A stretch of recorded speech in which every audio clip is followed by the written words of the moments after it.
Good morning, everyone, or afternoon, or wherever you're joining in from, or if you're watching the recording, welcome. Today, we have a really special guest. His name is Chris, and we're going to be talking about COVID. And this is part of the diving in and kind of our COVID reflections and what we're going to do next year. So today we're going to be looking back, looking back, and what next steps we're going to do from applying pandemic teaching. So this is going to be a really fun session. I was talking to Chris a little bit behind the stage, and we were just talking about how the pandemic it taught us so many different things and how different districts did different things as well. And it's going to be interesting next school year. So feel free to share your thoughts throughout the chat, or if you have questions, put those into the chat as well.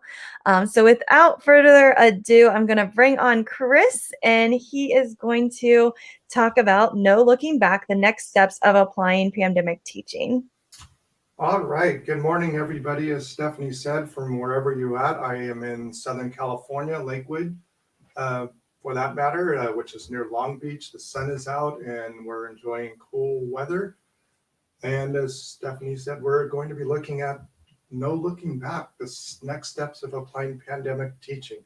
We were talking earlier about how you could write a book about this whole experience, but it might take a couple of years just to bring it all together. So we're going to begin by, if you take a look at this first screen here, there's been so much information that's come out about pandemic teaching that one of the things that I always look at is people talk about learning loss. Then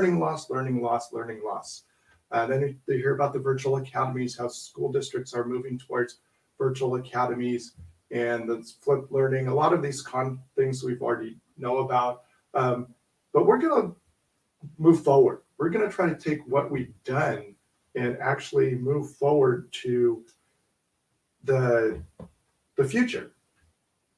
So thank you for joining me during this time, and thank you, Stephanie and Goldie, to you for hosting me. And so let's take a look at what we're doing. First of all, a little background about myself. I have taught for 36 years. I was an 8th grade U.S. history teacher. I've now moved into the educational consultant phase of my career. My school district offered a retirement incentive for the teachers who had been teaching a long time, which included myself. And so it made sense for me to go on. But I'm an educator and always will be an educator. And so, especially after this past year, just a lot of experience that I hope to help people out with. If you've been teaching, you should get a medal. You survived pandemic teaching in 2021, so that is that's a big deal. That is definitely a big deal. And there's people that couldn't handle it, and for a lot of different reasons. And the very fact that we're here and you're here now, it says a lot about you and your dedication. So. My promise 3 years ago, or 3 weeks ago, was no Zoom in June.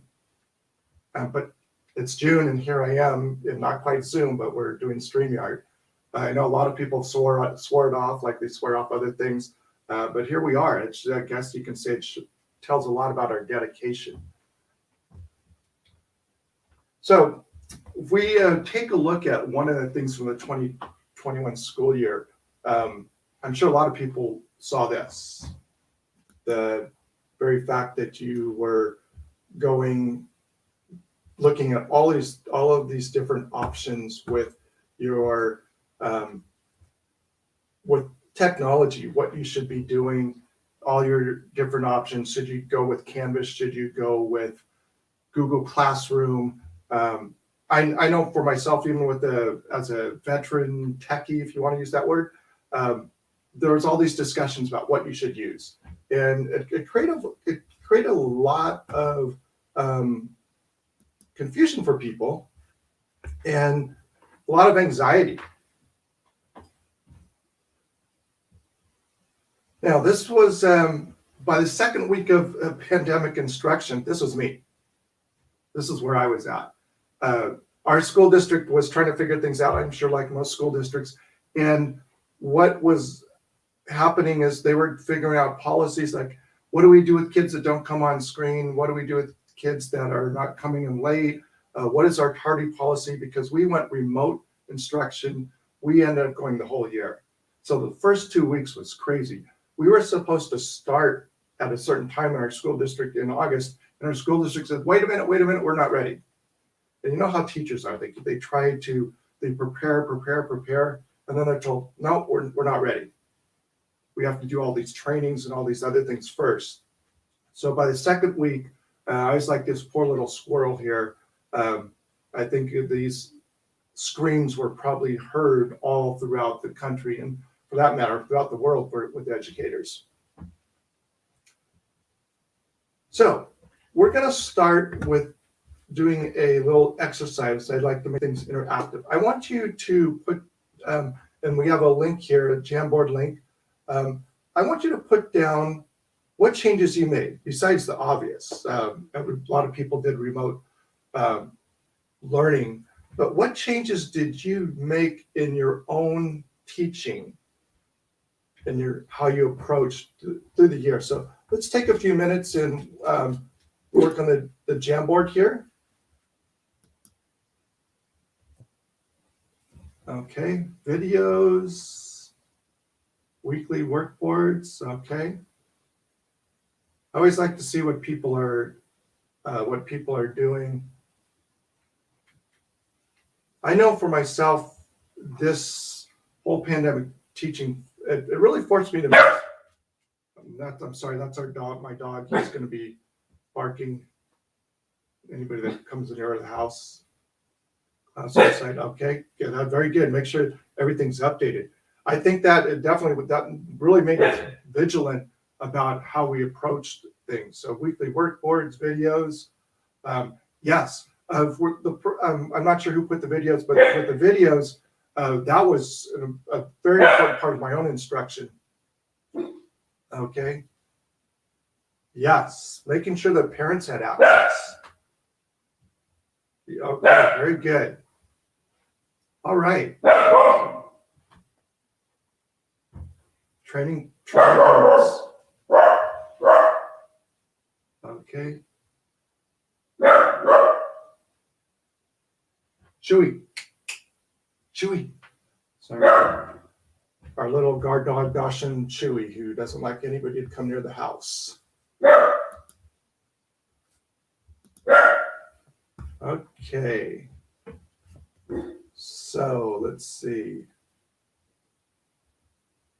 All right. So we have blended learning arc. Okay. Great. Okay. Let's thank you for putting your ideas and changes you made. So a lot of different things happen. It really required a paradigm shift of how we delivered our instruction. Now, I have my grandson who's staying with us right now because my daughter lives in Arizona and her childcare shut down for the summer. So she said, "Hey, Dad and Mom, I need childcare, so we need to take. Can you take care of Christopher?" And this is something that occurred yesterday. He's got these wooden train tracks. He's a very gifted child at 3 years old, and he built the train tracks.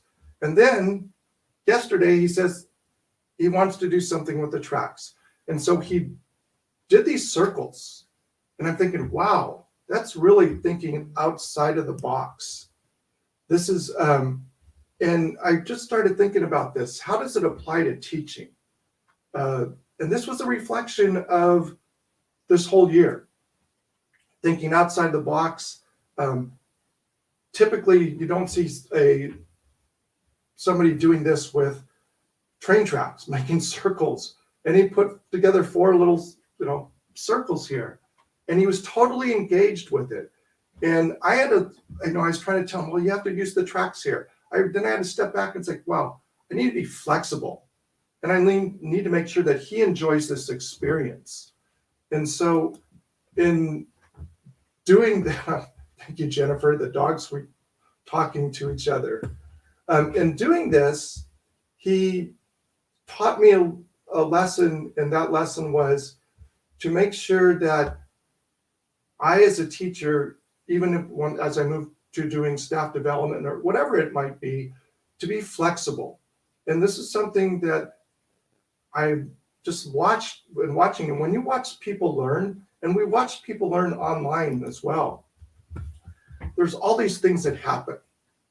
And if you were fortunate enough to go back to in-person teaching, you probably saw a lot of things happen as well. So I call this my grandson effect. Okay, I learned a lot from just watching him produce these little circles here on the train tracks. And he was totally enjoying this, and he wanted me to help him out too. So let's talk about what we're going to cover today. One is take advantage of PD, and you're doing this right now. We're doing this PD session, if you want to call it our professional learning. We're going to look at establishing relationships, how important that is, instructional design, how I put together my instruction, and what are we going to do going forward? And then if we have time, we can talk about some of the things that I used with the questions and resources at the end. Okay.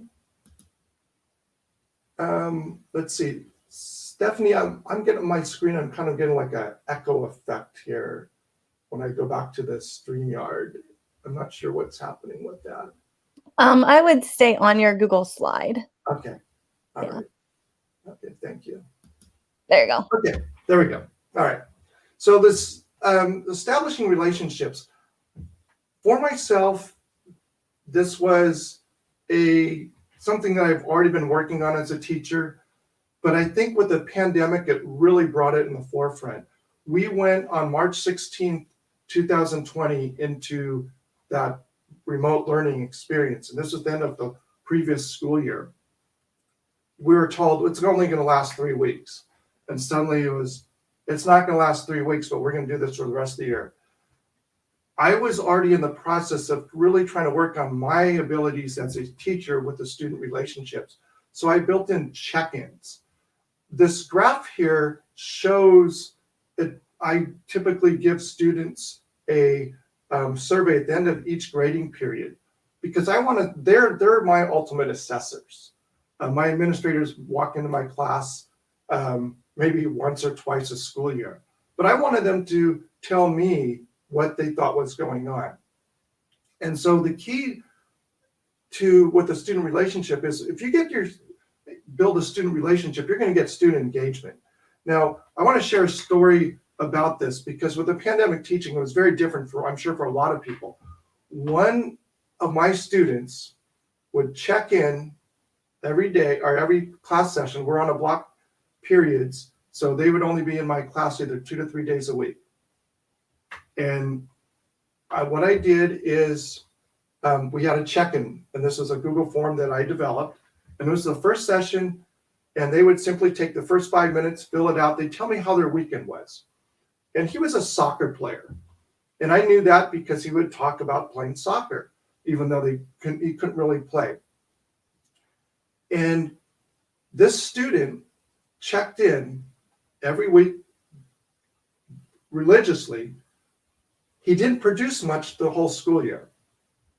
But one of the things that happened is when at the end of the school year, we had a remote drive-by promotion. I taught 8th graders. So he had told me the day before, he said, Mr. Moralia, I want you to be at that promotion at the drive-by because I want to have a picture taken with you. And then this is a student that I think came on screen once, but it was that relationship that was built, this check-in. And so I used the Google Forms. And so this was something that I would definitely take going forward into the next school year. Those relationships, I found out that even if the students don't get that awesome grade, that you have a relationship with them. And I can tell you that in many cases for my students, having that relationship was what got them through the school year. It wasn't about the grade at all because my students, many of them were dealing with, they were highly impacted community with COVID.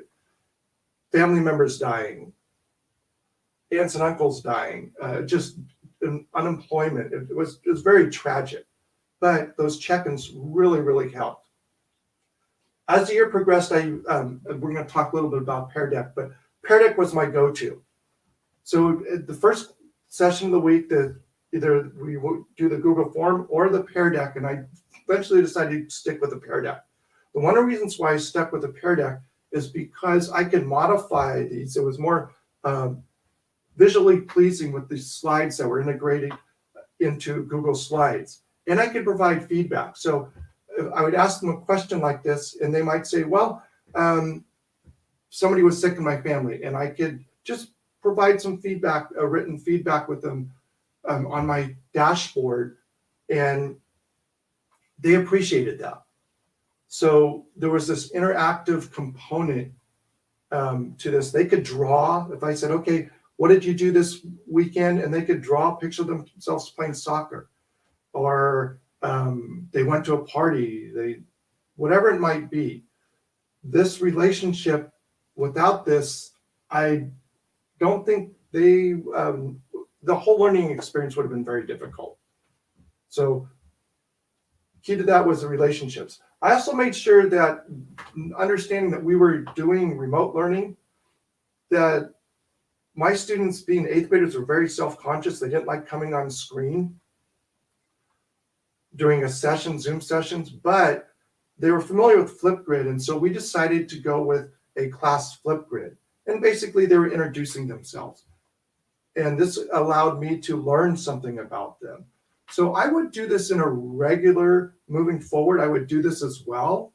Flipgrid, I have found that students, maybe students who are not vocal in the classroom, become vocal on Flipgrid, and they get extremely creative. So the Flipgrid that you're going to find was one of my go-tos.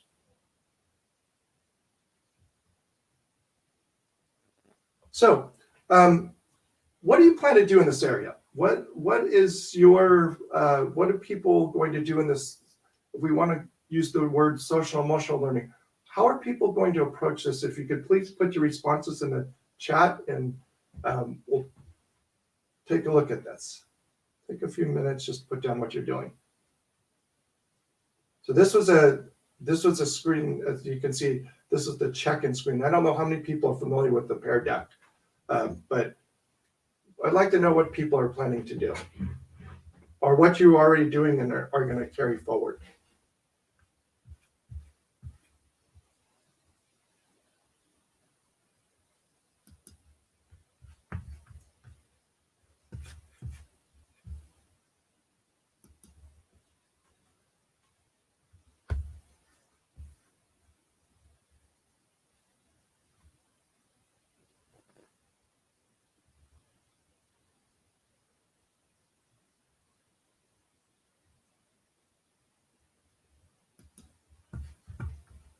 Okay, the check-ins.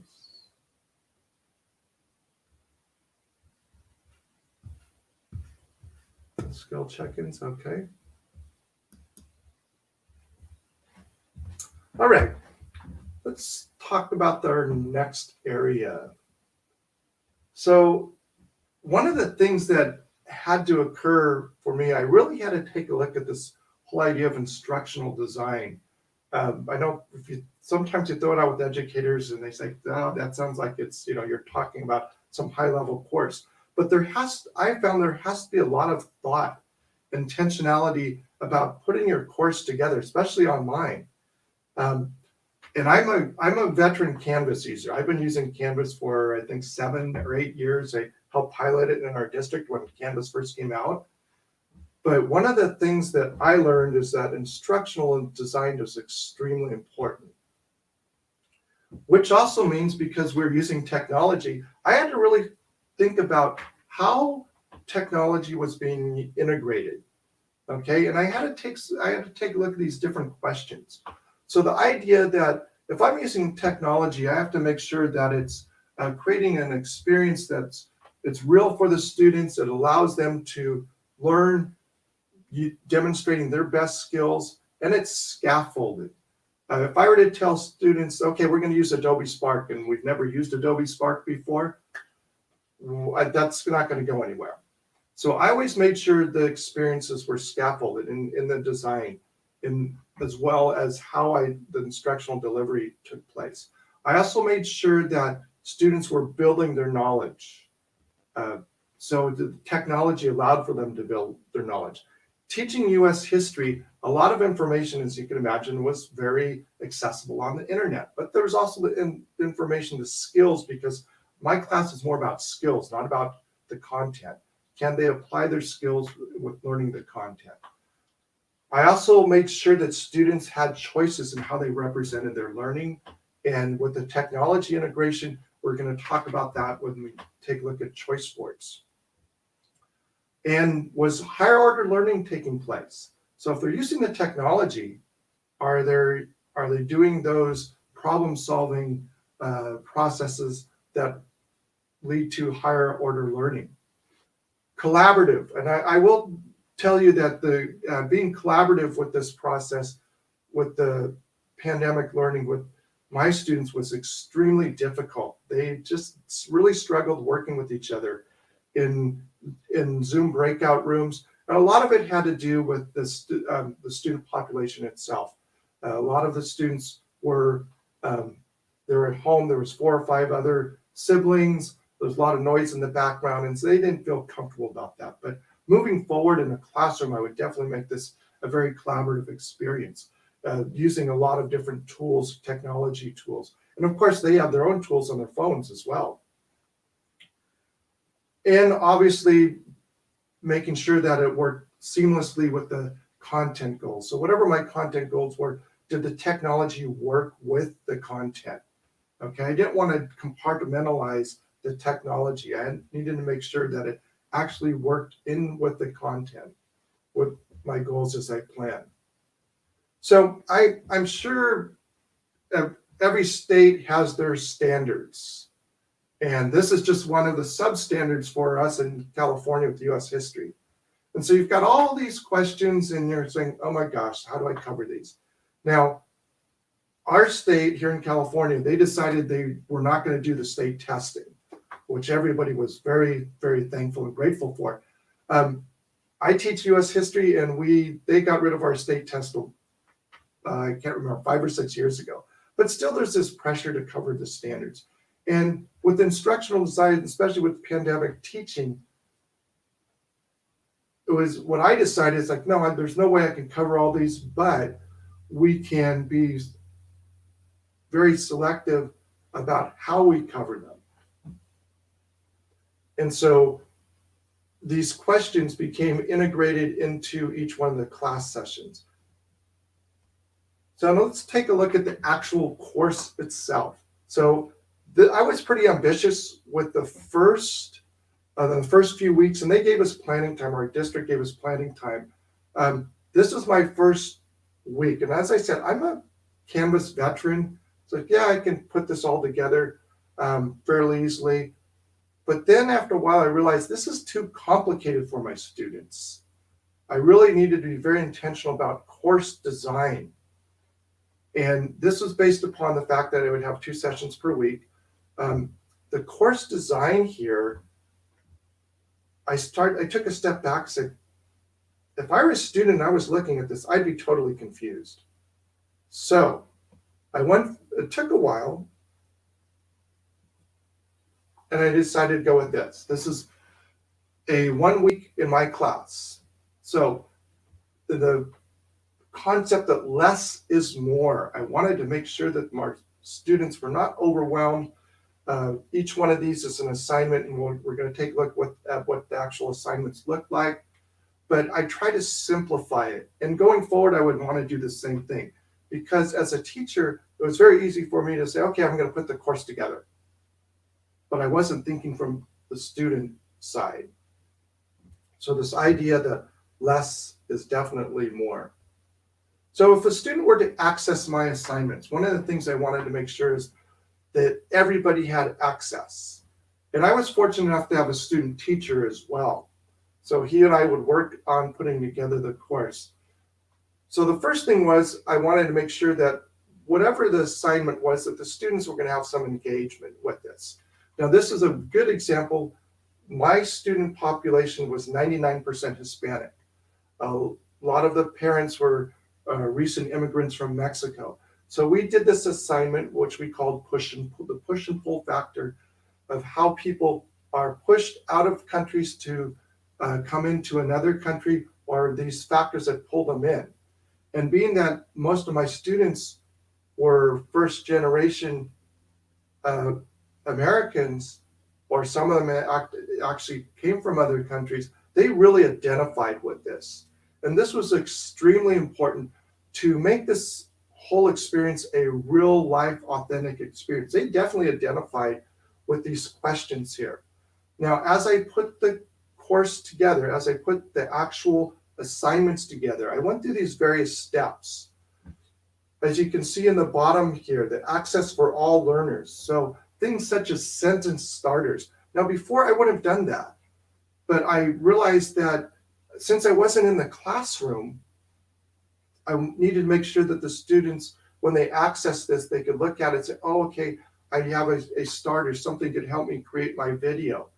In the classroom, I might just tell them this, but with the actual course design, I incorporated this. The other thing was, for everything that, and I noticed somebody put down on the Jamboard videos. We have a video here and we have a video here. And the example of what the assignment might look like. Okay, so that was extremely important. Yes, it took a little time, but it's allowing for student engagement. It's allowing for the process of them getting access to it. I wouldn't have done that maybe 2 years ago, but definitely with the pandemic teaching, realizing that students, yes, I could talk about it on the screen in my Zoom session, but they may not be able to do the assignment right away. They may have to come back later and do it. There's things going on in their household, but they could always come back and look at the video and say, oh, that's how we did it.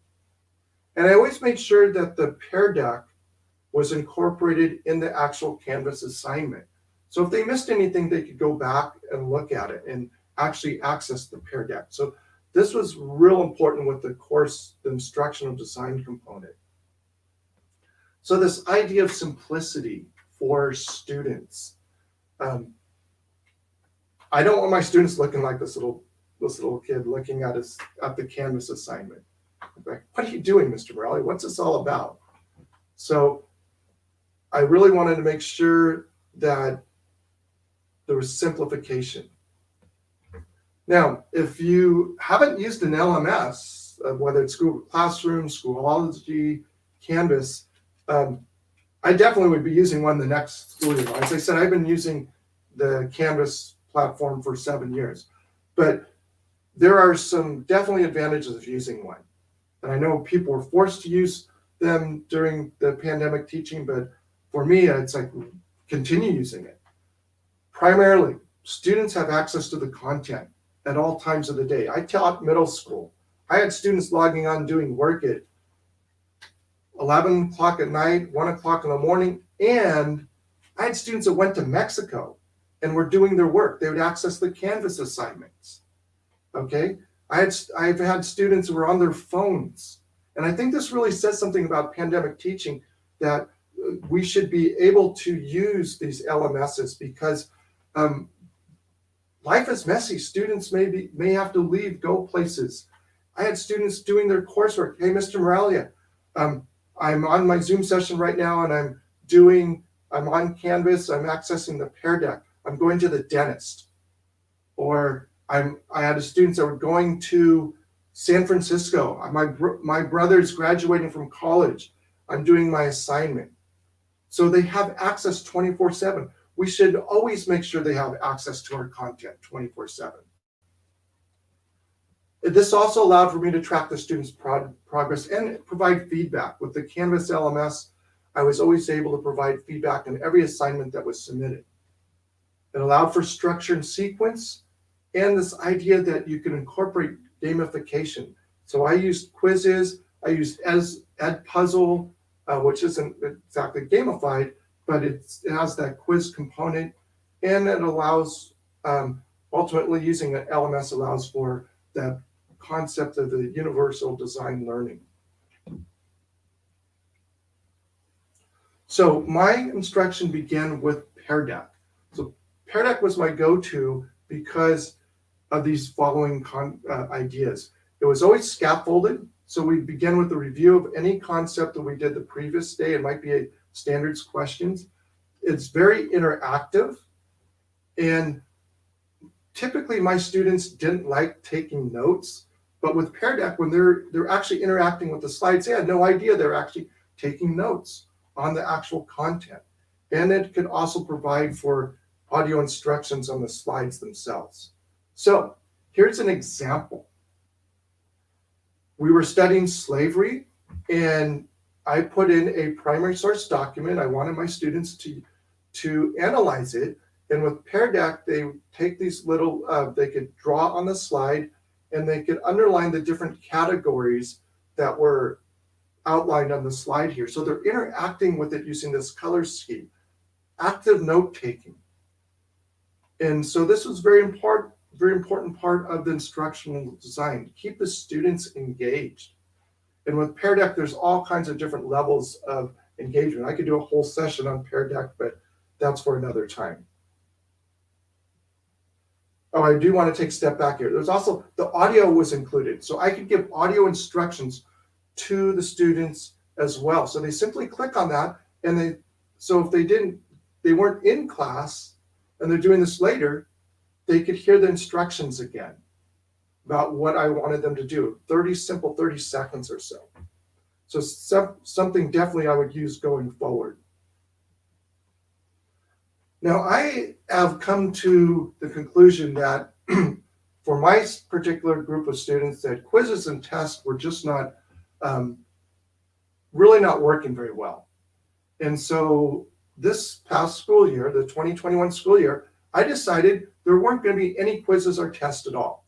They were just going to have choices. And this is where the authenticity of student learning is very important.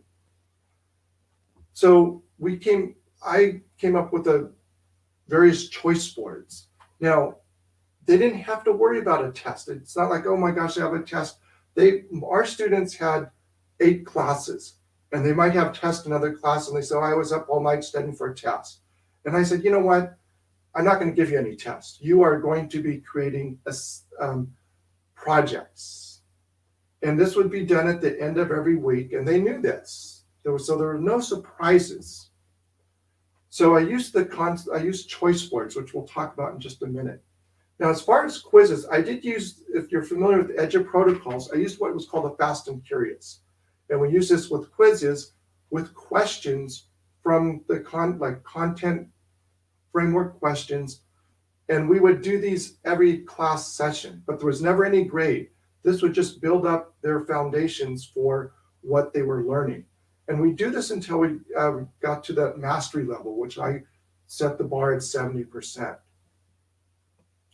So I'm a real advocate of choice boards. And then I want to give shout out to Amanda Sandoval, who's one of our teachers here in California. She shares her content all the time. So I took her choice board and tweaked it for my own content area. And this was we were studying the Civil War. Now, if you remember those long questions where you have the person like, oh my gosh, I have to cover all of this. I took those questions and basically laid them out in a choice board and allowed the students to select the ones that they wanted to do. I have found that students, especially in history, because it always seems to be their least favorite subject, they walk out of class, they're not going to remember even what they did if you just say it's about the content all the time. But I'm giving them some student agency. So we didn't have a lot of time to cover the Civil War, but it's an essential part of our curriculum. And so I gave them these questions on the choice board. I said, look, this is what we're going to do. I'm not going to do any instruction, maybe some introductory instruction. You are now in charge of your own learning here. And so they would proceed with this. So they came up with they choose their question. I gave them the resources on a Wakelet, and I made sure that these resources they would actually answer, they would have the ability to do the research and answer the question. I also provided them a template so they could answer the questions. And then next part of this was going back to the Edge of protocols, where they could create a infograph or a digital poster or a sketch and tell. So they had a choice of how they're going to represent their learning. And I found that this is much better than a test, because as I said, I've found that my students, when they're 8th graders, a lot of them just wouldn't study for tests, but they are going to put an effort into, if they have ownership, student agency of their own learning, they'll put an effort into this.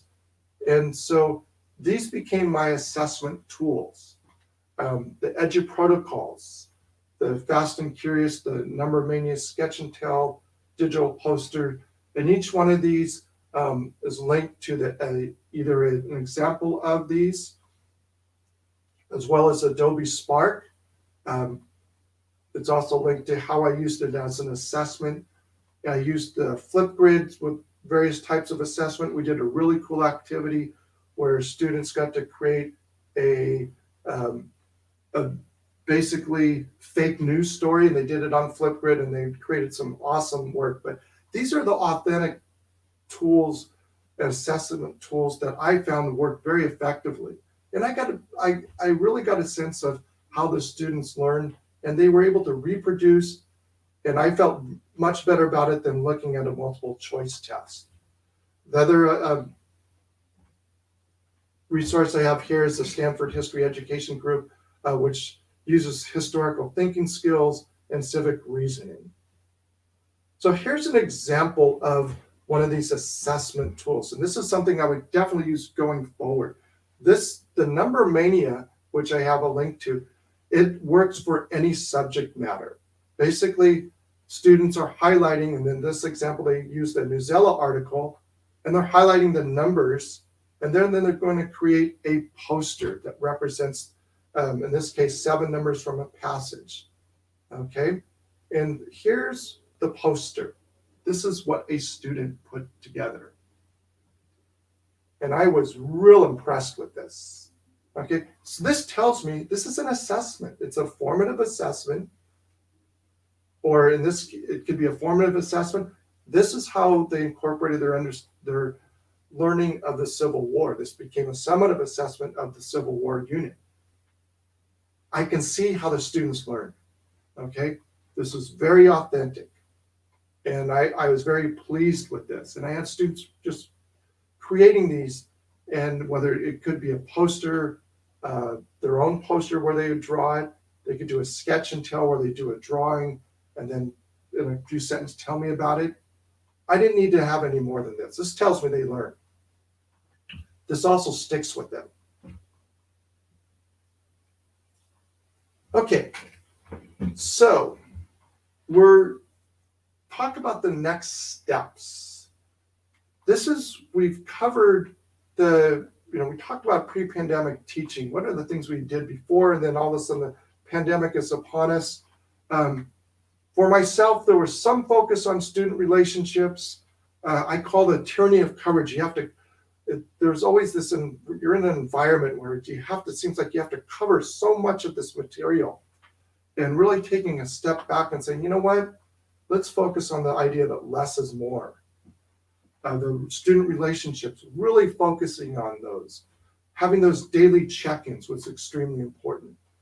I did have some real world experiences with the teaching, but I really wanted to make sure that as moving forward, that there was more. Every unit, I had my students creating public services announcements about certain topics, like what would their family want to know? What should the rest of the world want to know? And that became very much a part of my instruction, that whatever they did, they were telling a story. Quizzes and tests for me were out. Now I understand that obviously requirements by school districts, by states, that you have to do that. But if you have any flexibility with, you can incorporate choice boards as assessments as well. I was pre-pandemic teaching, I wasn't that flexible. Pandemic teaching forced me to be flexible. I think about my grandsons, like, okay, the railroad tracks, you have to put them in make a nice little track, a route for for the train. And then I look and he's making circles over here. So letting things go, giving students that ownership. And finally, there wasn't very little virtual professional development. I can't even remember anything that was done pre-pandemic teaching. I would definitely take advantage of any of the virtual PD that you can. And there's so much of it that's free now. Take advantage of it with the time that it's summertime, I understand. But if you can just carve out a little bit of time, it's amazing the amount of networking that takes place and what you can learn.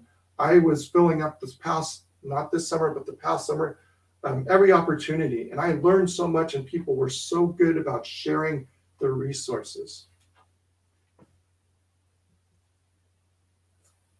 Okay, so going forward, let me just share one more document here. Make sure I have everybody put the link in the chat, because I think I forgot to do this one here. Okay, so this is what's called a thin slide. And on a thin slide, you are going to put down one image of what you will do, one word that summarizes what you're going to do in the upcoming school year, and one sentence on how you will use technology.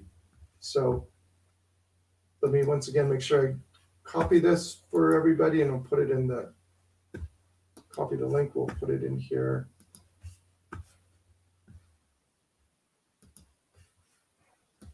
And here you go, Stephanie.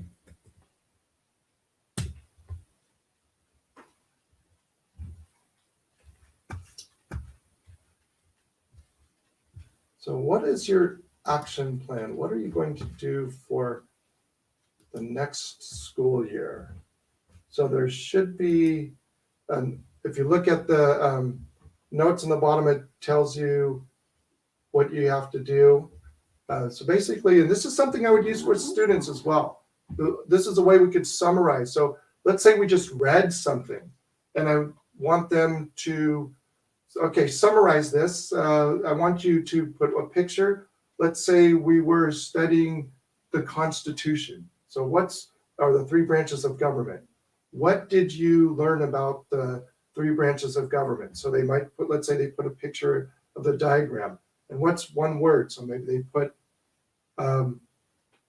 legislative branch. And then a sentence that summarizes it.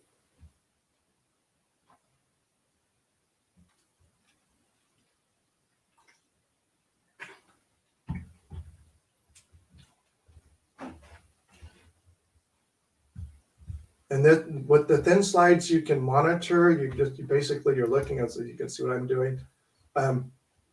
You can simply see how students are putting the information in. Obviously, I'm sure anybody that's worked with Google Slides, you always encounter the students that might delete somebody else's slide. That always seems to happen.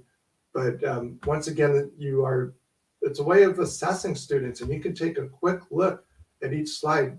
Did they get the concept? Do they understand the concept? And once again, it's authentic. Students are producing what they understand.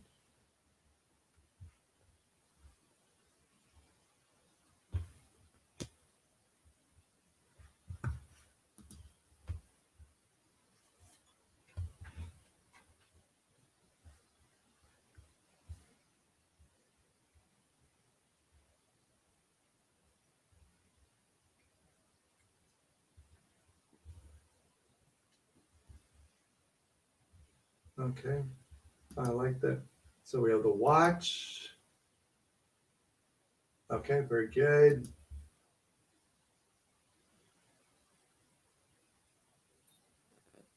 Okay, the ripple, yeah, that's a good one.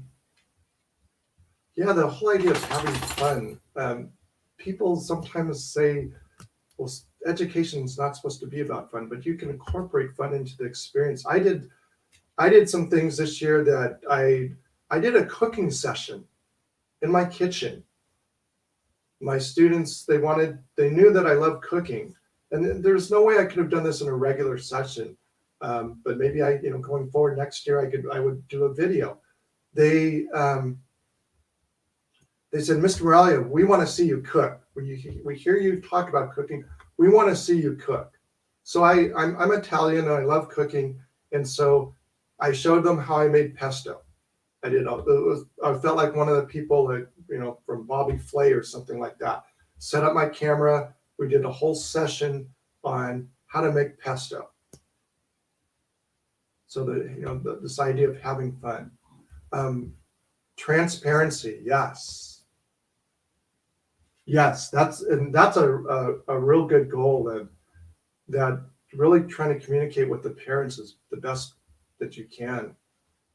And that the COVID experience was difficult communicating with parents. I know for myself that just because you're on screen, the parents are seeing you teach. It's like you wouldn't be in my classroom, but sometimes it's, well, I saw that you were doing this, and you would have to have a communication phone call with the parents.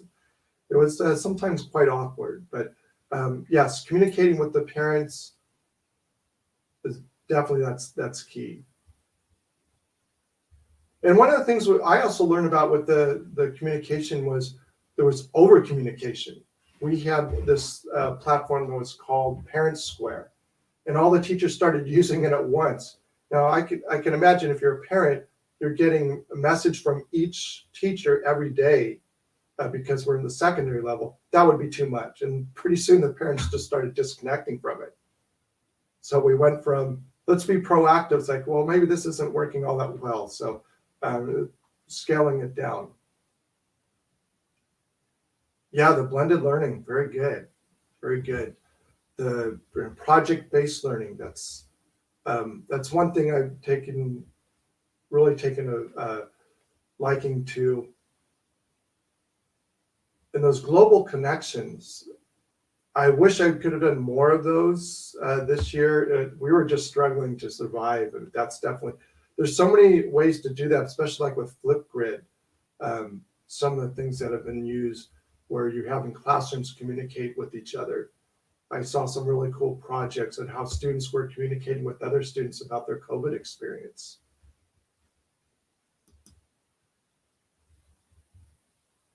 Yes, the PLNs. Yeah, they're Twitter. Yes, who's posting that? I tell people that Twitter is the best professional development you'll ever have.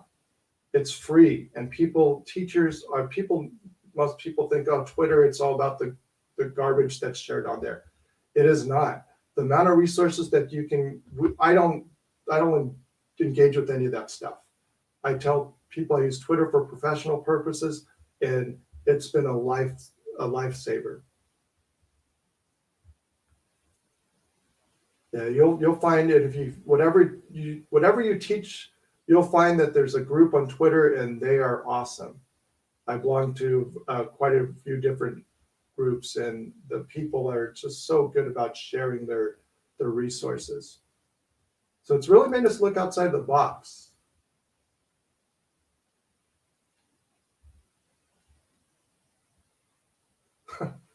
Yeah, the dress code. Yeah, I guess we're when you go back to school. I've worn shorts almost the whole school year. If I were back in my regular classroom, it was I always wear a tie. I just like wearing a tie, and the students liked it as well. But I didn't do that this past year. So okay. Well, thank you for all the contributions on the thin slide there. So any questions on my favorites? I came up, I don't know if this is original, I call them MIFAs, my favorite apps and platforms. So these are the ones that I used for people who may not be familiar with them. As I said, I used Pear Deck. I have a link to their site. I used quizzes. This was used with the Edu protocols, which became very much part of my instructional delivery, where students would get a question a series of questions about the content every class session, and they would answer the questions. They would do it once, and this repetition process, they would then do it the next class period. They might start at 40% the first time around as a class. The next time it might be 50, 60, and by the time we got to maybe the 5th or 6th class session, it would be at 70%. So I said Flipgrid was one of my go-to apps, used as a formative and summative assessment. These are some of the things I did with my classes on Flipgrid, and students became very comfortable with it. This is one of the ways they came on screen, and very creative. Flipgrid has really diversified what students can do on there. I also used Adobe Spark. My students became very proficient at using it. I had some awesome videos produced by it. They could videos, posters, and even like pages. So these were go-tos for me as well. So thank you for joining us and joining me for this. I do want to give thanks to Gold, you and Stephanie for allowing me to come on. Slide Mania was as you might be familiar with Slide Mania, I used their template, and I want to make sure I gave references to the various the Edge Protocols platform, and my images. I use Pixabay.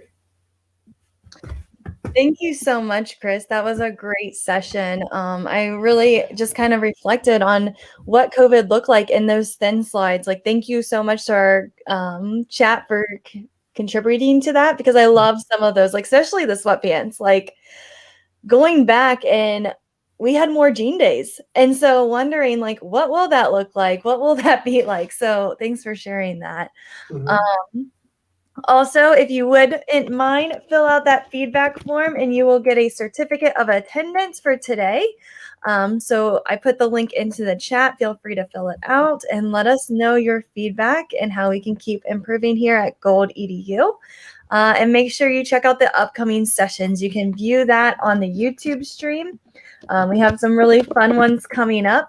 And so if you go to YouTube and then you search Gold EDU, you can subscribe to our channel, and you can also go here and you can see that we have Pear Deck coming up, which Chris talked a lot about, and he used it in his classroom.